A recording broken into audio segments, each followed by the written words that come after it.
We are live. Word Traction Podcast. Hope everyone is well today. This is, I would sing "O Canada" for you, the Canadian national anthem, but I'll spare you that this early in the week. These are our brothers and sisters, friends and allies in Canada who are being miserably treated by the Trump administration. And this is a well covered story. I've been posting on it a bunch because I love, like most of U.S. citizens, love Canada and Canadians and everything about them. We can, as a Boston Bruins fan, I have some very specific feels when we go up against teams from the Great White North. But that's just good sportsmanship. And that's a concept that Donald Trump has absolutely no fucking concept about sportsmanship, as we learned at the FIFA World Cup. But these are our brothers and sisters, our neighbors, our friends. We have a economies that are so incredibly interwoven on so many different levels that the silliness that is I'm not saying that the Canadians are 100% blameless in the trade war and the rhetoric. That's not true. They may bear 10% of of the blame for this thing, and for you in Megaland, 10% is less than 90%. So, um, and and the part of the title of the podcast, of course, is how do you say Epstein in French? Epstein, and they're talking about it up there, not as much as we are in our media, perhaps, but it's a subject that everyone's aware of. And Donald Trump, of course, is going into the midterm elections trying to figure out every single possible way in Iran, in Canada, including trying to rebrand Lake Ontario. Good luck with that, kid. And 27 other distractions that are going on to keep you from talking about Epstein and pretty young blonde girls running around the White House to distract the U.S. public. The problem is that he's using as a foil these very real friends and allies. And this will, how will, 2.4 more years of Trump, he can do a lot of damage to Canada. And obviously, if their economy is, 1/12 the size of the US, he can do a lot more damage to Canada than they can do to us. But it's going to be painful both ways if this continues. And the only people in the United States that are going to get hurt are the American citizens, U.S. citizens. Right? Donald Trump's not going to get hurt. He doesn't drink. He doesn't drink Royal Crown or Canadian Club because he doesn't drink, and he may cut back on his maple syrup use on Pancake Day at the White House. But as always, it's going to be you and I, just common U.S. Citizens, who pay the price of tariffs. And that's the thing that you always have to default to. The understanding is that the people that bear the burden of tariffs are the consumers. Anything else that Trump or particularly Peter Navarro say is fucking bullshit. It is a lie. I shared a post from Navarro this morning where I I switched off after the first 6 points in his little bleat, and all six of them were a lie. He is fully part of the weaponized Trump, Fox, Steve Bannon, Project 2025 Vladimir Putin overall, or Uber alles, program of floating so much shit down the river that you forget about what you were actually doing. And this is case in point is Canada tariffs running into the midterm elections, Trump trying to look tough while at the same time distracting from soldiers dying in Iran. What has been well over $100 billion spent, wasted, from my humble perspective, but in Iran related to armaments, and Trump and Pastor Pete Hegseth using creative accounting to say that the actual cost of the armaments that we expended during this engagement were were based on the purchase price and not what the cost will be to replace the inventory that's been almost run completely dry, the Tomahawks and the Patriot missiles. Is that the numbers they're putting forth in these hearings, and speaking directly to the voters, the people that employ them, is they're talking about, the projected cost in 2019 of acquiring a Tomahawk missile is what they're listing as replacement cost, when all of those costs have at least doubled, if not tripled, since. So it's fuzzy math. I don't know if that was Reagan that came up with that. Reagan was maybe there was fuzzy math. There was voodoo economics, which was traded back and forth between George Herbert Walker, George the elder, the dad, and Ronald Reagan, the voodoo economics, and that can be a perfect explanation for Peter Navarro. Voodoo economics to such a degree that Navarro, who is a special assistant to the president for the purpose of distracting the American public from the Epstein files, that is his should be his official title. He is. I mean, he went to Harvard. I mean, he's not a dumb man. He taught at in the UCal system, not at Berkeley, at Irvine, no shade. And he is an economist, but his job is promoting Trump lies, propagating Trump lies to distract from other failures. That is part of his job.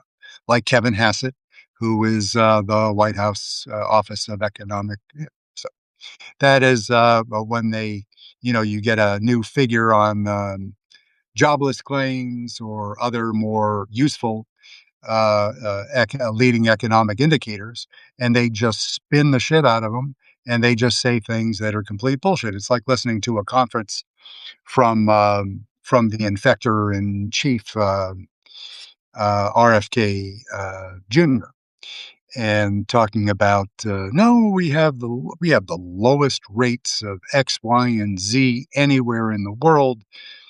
Everything he says, there's one truth in there that he tries to hang his hat on, like it's lunchtime, but everything else is just a lie. And they count on the fact that people are so overwhelmed by the pace of the news feed, the number of indignities hurled at the American people by the White House every day. They count on the fact, like, these people are tired. These people they can't handle they can't handle the truth. They can't handle this volume of information. So just keep it flowing at them 24/7, dial it up, and they won't remember what day it is. And everybody feels some sense of that in their daily lives. You're overwhelmed. You've got other shit going on. You have, if you think I'm in a live fire exercise, well, first of all, you know, come and get me. It's actually a neighbor doing a roof installation. So there's a nail gun going off in the background, which is actually a cool kind of voice act. But, yeah, so if you think that a drone is currently, coming for me, they ain't got me yet. So, you know, I will not bore you with each and every province's number 1 export to the United States, but there are, the one that's been in the news if you follow, um, Canadian and Albertan politics is that, Alberta, which is, it's oil country. It is, it is between, Edmonton and Calgary, which are 2 fantastic hockey towns, right? Um, Calgary is sort of the home base, the center of the petroleum universe in Canada, and the problem is that there have been rumblings for succession for some time now. You know, Mark Carney is doing his part, and in fact, the current leader of the province is she's playing nice, but she has other political pressures. They have the mega wing of the party. It's not intelligent or well defined, but it's there, just like it is in Great Britain and in France and in Germany. That whole sort of right wing extremist, MAGA adjacent, there's plenty of that in Canada as well. And there is some of the same, Islamophobia is a problem in some provinces. But the different Alberta, it's oil and it's oil in a big way.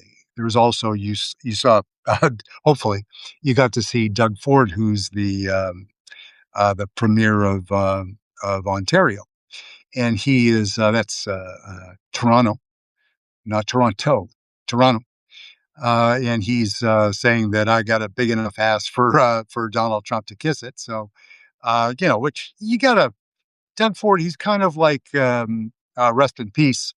He's what was the young man from SNL? Oh, the pastor. I just had a brain cramp, but he's kind of There was John Candy, who also a Canadian, and this young man who played. I'll come back to it. In any case, but just he's a big, robust, plain spoken guy that gives it back. He's the Canadians are always elbows up. And for those of you that are not into the lore of hockey and the competition between the U.S. and Canada that's been forever, is elbows up means you're going in the corner ready to do some harm. And I mean that within the bounds of sportsmanship, of course, because this is a non-violent podcast. But if the Canadians often say we're elbows up, that means we're not backing down from a fight. And so they're absolutely the perfect foil for Donald Trump that bullies everyone. And as I mentioned, we have the economic power to do great damage to our own family, essentially, our brothers and sisters, while we coddle leaders like, Vladimir Putin is special because of the special relationship as agent and controller with Donald J. Trump, but also Xi Jinping. We play nice with him, allow him to do, the Scott Bessent's speech about 3 or 4 days ago, saying that we've got a list and we're checking it twice, and we're going to impose tariffs on anyone that's supplying Iran in any way that's contrary to the interest of the United States. I paraphrase. China is not only they're not sending in food, they're not sending in delivery, they're sending in missiles for the Iranian regime that will be used on U.S. forces and on Israel. And the U.S. will say nothing about it because Donald Trump is afraid of Xi Jinping, afraid of China. And that goes down the line of earlier pods that we've had where China made a concession and allowed us to fuck around with their oil in Venezuela. in exchange for our tacit agreement to let them do whatever the fuck they want in Taiwan. And that is a much more complicated and important issue because, of course, if that FAFO in Taiwan oversteps a prearranged agreement to talk about reunification and extends to their influencing chip production on Taiwan Semiconductor or otherwise, then NVIDIA is in a world of shit, and so is the international economy. And Trump, by employing a strategy of running the other way when it comes to China, has ceded that important point of tension with the Chinese Communist Party. And he's done it in a way that will ultimately harm the United States more than it has already done. So that is regrettable, but it's clear as day. And while he's verbally filleting Kim Jong Un and Xi Jinping and Vladimir Putin and various other autocrat wannabes, we're losing. We're losing ground. We're losing position. We're losing. I don't like to invoke the international respect part because I think that's sometimes overplayed by progressives, like how the rest of the world sees us. It's an issue, but it's not the prevailing issue. It isn't what they think of us, it's what we do. I mean, how we conduct ourselves. It should be us looking in the mirror at ourselves and not wondering if the French are going to have a fucking grievance like Trump about A, B, and C. Right now, they're going to essentially in 2027 and before April is out, are going to lose their country to right wing extremism in France. And I don't see any way that they're going to reverse that in this short period of time between now and their equivalent of the general elections. That's going to be, I think it straddles April and May from a timing point of view, but you know, it's less than a year away. And so we have a bunch of, we have this timeline where we're going to have German state elections coming up in 2 weeks plus that are going to be very key to the march of authoritarianism of the Nazi parties. Then we have some Canadian elections. We have the Israeli election in October. I think it's in the 20s somewhere, 21, 20, whatever. It's Israel. It matters as far as sending a message, getting Netanyahu out of there. But anybody that thinks that whatever coalition is going to replace Netanyahu is going to be substantially better for the lives of the people that are currently the victims of genocide in Gaza, they're deluding themselves. There ain't no playbook that shows a path to, will things dial back a little bit in Lebanon? Perhaps, because there are, military leaders that are involved in these new coalitions.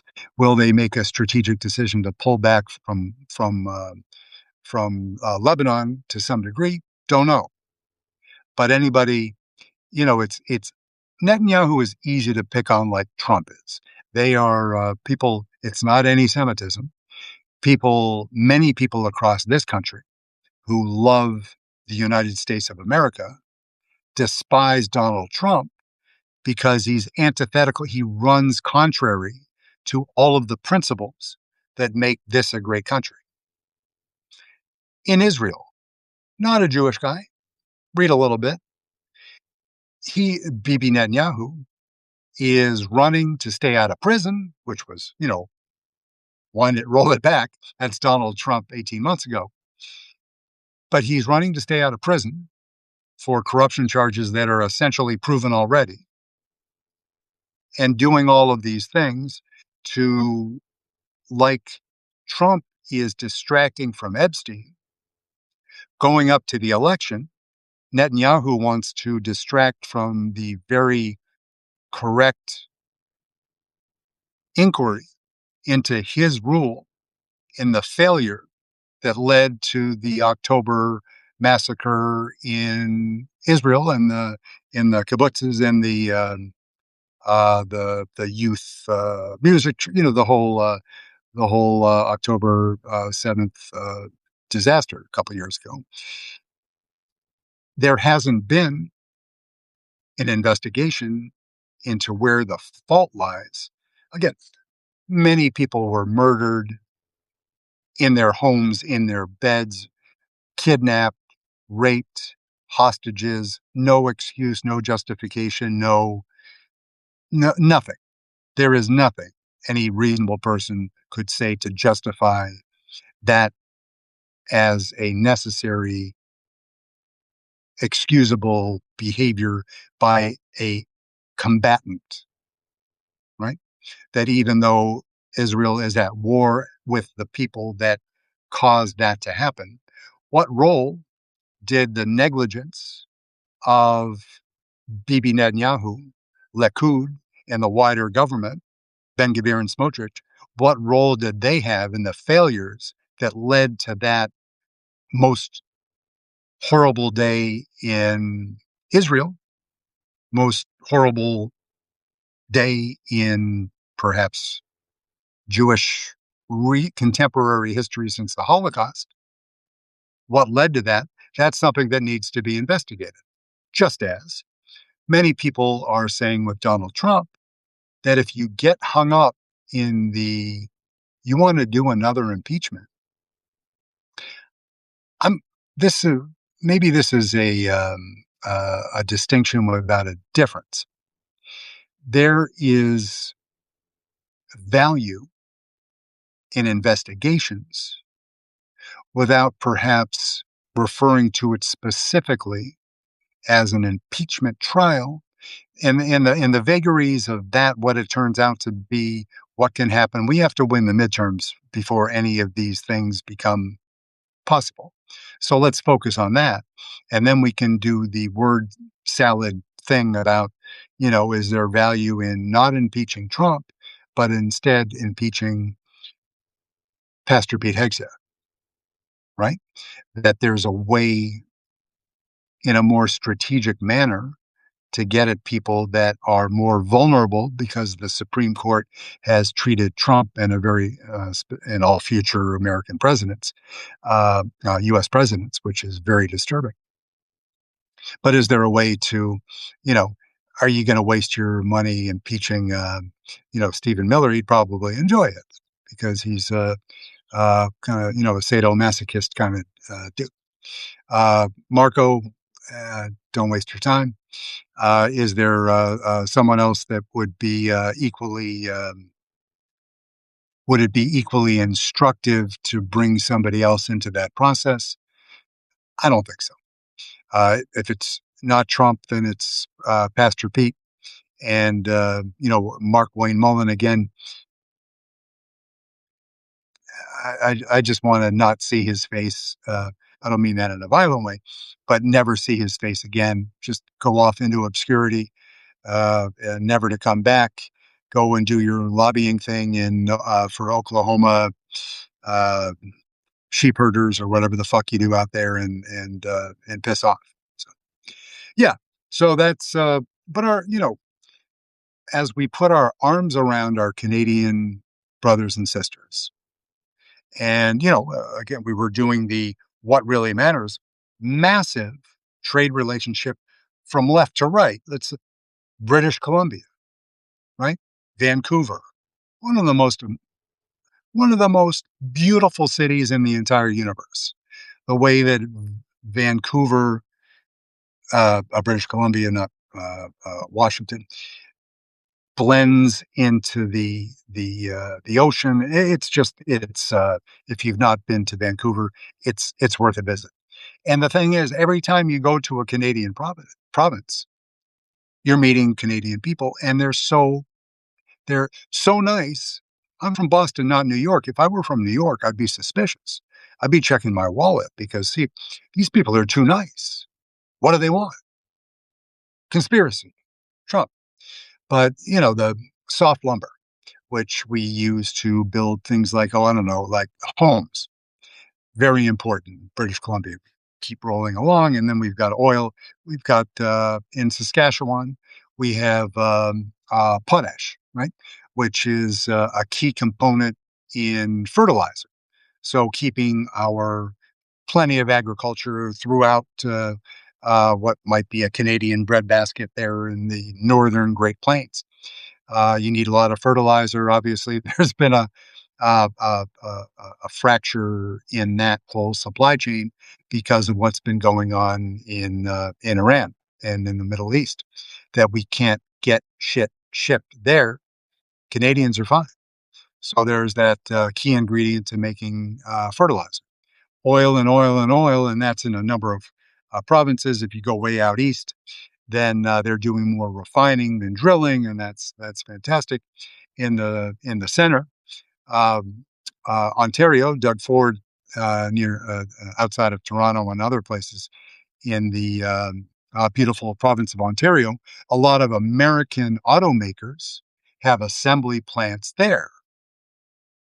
This story is going to this particular item is going to come back in a few weeks' time on the story that I've been trying to tease out without blowing my cover on what Donald Trump's plans are for the automotive industry in the U.S., but it will affect all of North America.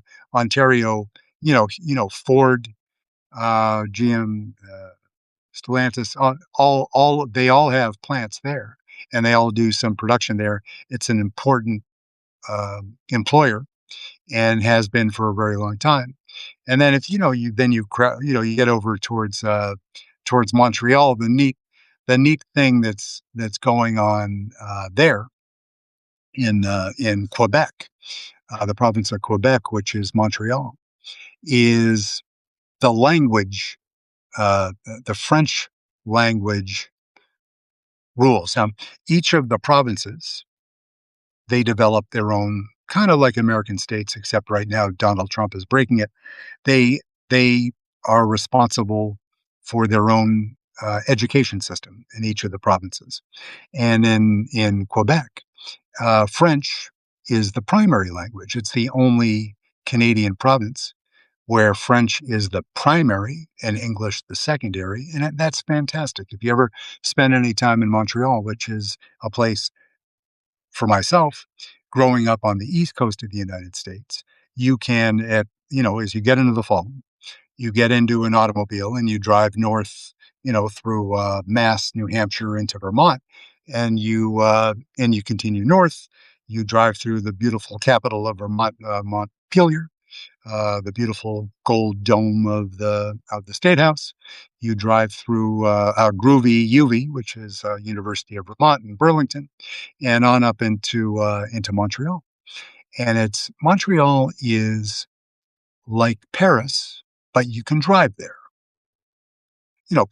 Paris may have some more exquisite architecture. Paris has different historical kick points in our world history, perhaps being invaded and Napoleon and everything else. But there's something magical about Montreal. You can this is an oversimplification, but you can eat if you want a delicious Nigerian breakfast for lunch, for breakfast, a Greek lunch, and then French cuisine for dinner. The cultural, the neighborhoods, the way that the city, again, a city that has problems like every city in the world, with the tensions between the different diverse populations. Yeah, but it's magical. You go up there and walk up and down Crescent, and might have, at a time when older folks might have had more adult beverages. It's a magical place, and the people, again, even speaking French, are very sweet. So I would put that, and then going all the way out to the east, to Newfoundland. It, it is it's a lot like New England, where I'm from, with beautiful rocky coasts, and the historic um, lighthouses out on points, out in the ocean, the Bay of Fundy, and dreaming of you can almost see uh, Donald Trump invading Greenland from there. It's so far out to the east. It's magical. So from a travel log point of view, you would be you would be spending your money where your own family would be benefiting from the economic impact, right? Which is a real thing. The amount of maybe 25% the reduction in Canadian visitation to the United States since Trump has been back in office. And it goes up and down. It's particularly low now because of the bullshit that he's been playing. But it matters. It's in the border towns. When JD Vance was up there telling lies from near the Canadian border in Maine about the unreasonableness of the Canadian negotiators. It's absolute, utter lies. Not surprising from the Trump administration, not surprising from JD Vance and Peter Navarro. They just, they the consistency of the lies, the barrage of lies, makes it all kind of sound like background noise. Like, yeah, I'm tired. I don't want to fucking deal with that. It matters. So, love your Canadian brothers and sisters. We are all Americans. They're not part of the United States. They never will be. They will never be a state of our union, but they are like our dear friends in Mexico. They are Americans, North Americans altogether. And we should love them just as Donald Trump is victimizing our own neighbors. And we thought, when he was talking about the Don Roe doctrine and saying that this is our sphere of influence right here, the Americas, North and South America. Yeah, a little bit to the left. Yeah, a little bit to the right. Hawaii, until I give that away to Xi Jinping as a door prize, and the same about Alaska to Vladimir Putin. But if we're focusing on our little sphere, these are our people. And if we're making enemies of our friends, our brothers and sisters, what does that say about us? Again, not the feels, not the French being angry at the Americans for being dicks. They can be, but we don't, who listens to French people anyways? But, the people that are most likely to have a grievance other than Donald Trump is perhaps the French. And we just have to focus on doing better as global and regional and hemispheric citizens.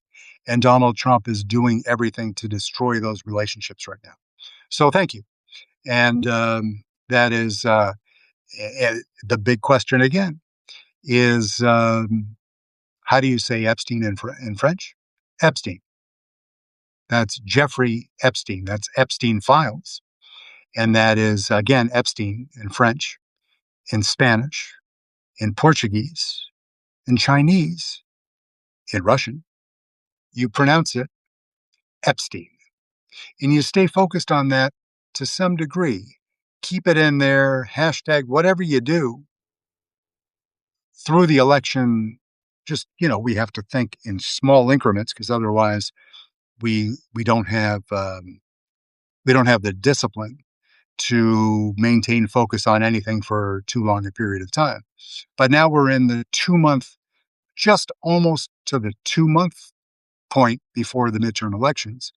We know what's going on with the Supreme Court, or at this point with the inferior courts, but this issue is going to come to the Supreme Court regarding mail-in ballots, and it's going to be a mess.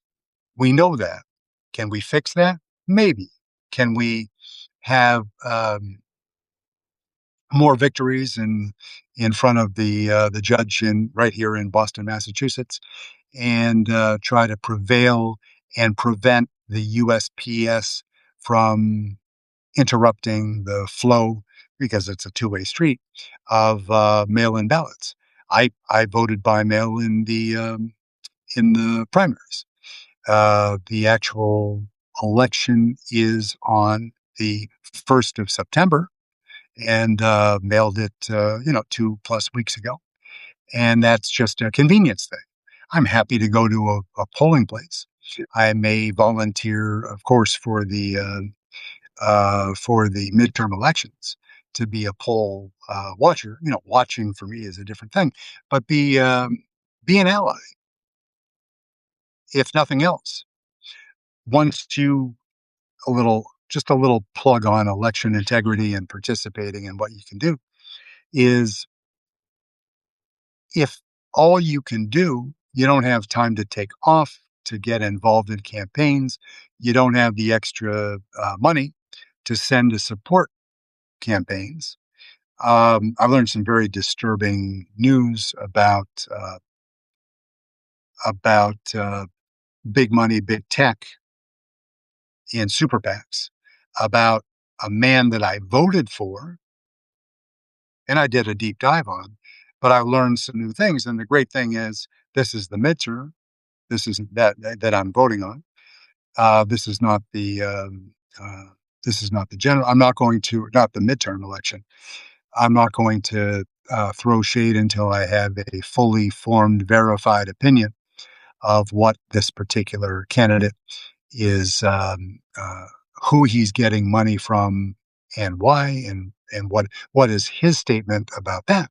But you have to ask some interesting, penetrating questions about it, because one thing to remember, for instance, your Chuck Schumer, right? The head honcho of the Senate. He has a super PAC, and people fund his super PAC, knowing that he's going to he and Hakeem Jeffries are going to filter that money out. And with all of the understandable criticism and scrutiny of APAC funding, you can imagine a world where candidates say, "No, I mean, I need your help, but the stigma is too much right now. There's too much. You, APAC, aren't doing enough to answer the very reasonable questions that are out there regarding unanswerable, perhaps, from my opinion. But you're not. I would love to support you, but is there any way we can do this in a way that's a little bit like down low, so people don't, Yes, there is. So if I were a super wealthy super donor, I could call up Chuck's office, or I could go see Hakeem, and and share some stories about my life with Biggie's, Hakeem Jeffries, and I could say, "Listen, I really love my candidate in Massachusetts District 10, but I can't give him money because he said that money will appear as if it's coming from APAC aligned sources, and that will hurt him at the polls." This is a lot like Mike Rogers in his campaign opposing Abdul Al Sayed in Michigan for Senate. Is that people, Rogers is like, yeah, yeah, I need the money, but I don't want it attached to, Haley Stevens. We learned some shit. So, hey, how about just get it to the Republican National We Don't Give a Fuck Committee, right? All the money goes in there. And then the most handsome man,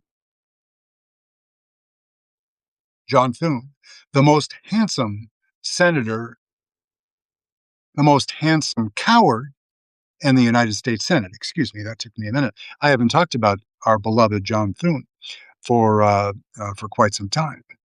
He remains the most handsome coward in all of Washington, D.C. He's cute as a button, not cute. No, he's craggy. He is he's Newman-esque, kind of like wrinkles, tall. He runs a lot, devastatingly handsome. Little jealous. Not really. Not that face because I never want to be associated with he or his family in any way. But okay, so John, hey, listen, I got I got 350,000 reasons that we should get more money to Mike Rogers, but I can't give it to him directly. What about if I just wire the money to you in your GOP explosive diarrhea lettuce super PAC, and then you redirect the money to Mike Rogers for me on and then Mike gets the money, I get the joy, you get the credit. What do you say? And that shit goes on all the time. So yeah, that's why we need massive campaign finance reform because that bullshit goes on all the time. So, anyways, thank you. Couple sprinkles of rain on an 82-degree day in northern Massachusetts with a couple raindrops coming down, maybe keeping the gentleman with the nail guns. Maybe it's time for lunch. But love your Canadian brothers and sisters. Take joy and support the Canadian leaders that are speaking out and pushing back against Trump and the Trump administration, and and our trade representatives, and particularly Peter Navarro. Oh, I bury the lead. The little Peter Navarro story is that not while he was a student, but in his later writing and in the books that he wrote, he included as a not as a character, but as actual data, the thoughts of a fictional character that he held out as a real economist within his books, thereby misrepresenting the truth. And he did it more than once. The name of the character was close to he's Navarro, and he made the character named Vara, which in no connection, of course, but that was a like a marginal organized crime figure who died years ago in Boston and had amusement parks, clubs, and I knew people that used to work for him. So, in any case, pleasure. Stay out of the trouble. Stay out of trouble. Support your buy maple syrup from Canada only, as if you have any option, and start drinking. If you're a drinking person, why not why not buy a bottle of Royal Crown instead of Jim Beam, instead of Jack Daniels? Try Royal Crown.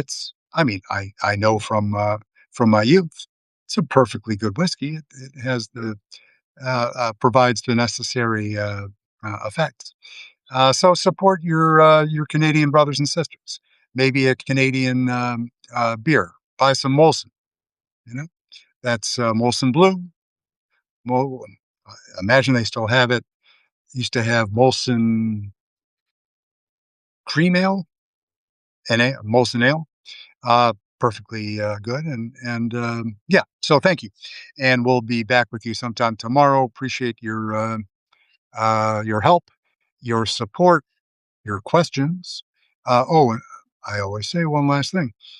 After I published the episode yesterday was uh, can Bill Gates save the world again? And I got a couple notes like that fucking guy Epstein. Yeah, there is a connection. There is no. I'm not defending Bill Gates any relationship. He met with Epstein.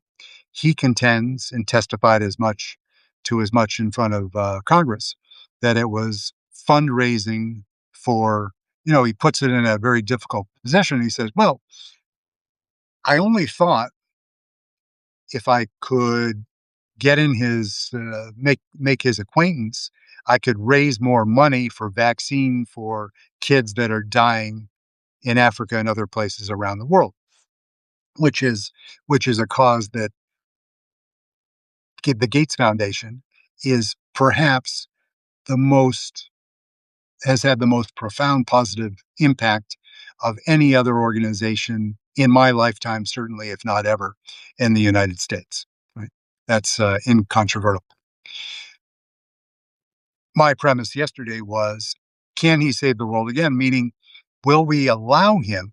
Will we ask him? Will we beseech him to come in here and stand in a place that he alone? I haven't heard any good arguments to the contrary. Who can stand up and say to tech bros and to the White House, you got to get your fucking shit together because AI, wonderful toy, it can F us all up. And you guys are just you're about getting the money and you're doing nothing else that makes any sense as far as regulation's a bad word, but just how about sitting down at a table and trying to figure the shit out? And that's not happening either, no matter what um, Marky Mark or any of the other tech bros say. They are uh, Altman and Amade are gesturing, saying there's a need for it, but they're not taking a leadership role. So why not get Gates, who is bulletproof and can say truth at all of these people and say, you're fucking up. It's your fault this is not getting done. And wait a minute, you too, Donald J. Trump, are fucking this up, and your administration are lying to the American people. I'll hold a little summit. We'll get together and talk, and at least we're making an effort. And G, yeah, it's Bill. Remember me? Microsoft, yeah, yeah, cool. You, great. How's the wife? Good. And bring in a necessary part of this conversation because the only two things that really matter are the US and China right now. Yeah, whatever. I got a little, I got some good pushback on that. And also, coincidentally, I'm not saying that they stole my idea because it ain't my idea. But after I podcasted my Monday episode on Tuesday, in on now on Thursday, there was a wonderful interview by by Anna Rosen at the Atlantic, who interviewed Gates after he published this 6,000 word. You know, some people call it essay, some call it a 6,000 word piece, and it's really fascinating. Every little bit that I got, I didn't have that information prior to my broadcast, but it was wonderful. I'm going to post it, that podcast episode, because it's worth a listen. It's a good 25 minutes or plus. But Anna Rosen is a transformative, brilliant journalist, and she's the chief of the podcast world over there at the Atlantic. But chief, whatever. She's she's brilliant, brilliant, and knows how to conduct a good interview. And even when there are tough, how do you wind in like, hey, Bill, you were like I was talking about in my podcast, like you were the optimist, Microsoft. You were still optimistic with the approach of AI, but now you've changed your view and you're more apprehensive. How did that happen? And oh, we also have to address the Epstein of it. And I thought it was handled in a very productive way. Sometimes there are great journalists at the Atlantic. You know, David Frum, who does a weekly episode, his last one, you should listen to it. But it is one of the ones that I questioned his positioning because it was sort of Abdul Sayed. It was with the former AG of the state of Michigan, and just, the Abdul Sayed and the anti-Semitism and calling out anti-Semitism without highlighting vehement Islamophobia is kind of hollow and silly. So yeah, but it's a big platform, and they have a big reach, and God bless it. Am I jealous? Yeah, but at what cost, right? At what cost do you sell yourself out? And if you have progressive ideals, while keeping an ear out for other voices, not blocking people out, but maintaining course, you don't want to surrender that position for the fancy toy. When listen, and I'll leave you with this. When I heard on the Bulwark yesterday or the day before, near Tandon, talk about the Democratic Party, and I was just like, I'm tapping out on that. So yeah. In any case, thank you. You all are great. Kindly restack such drive, yes, but if you would restack this, and that would allow me to reach more people. As always, thank you. And with the rain clouds coming over, I can actually find the kill switch. And we'll be back with you tomorrow. And thanks for your time.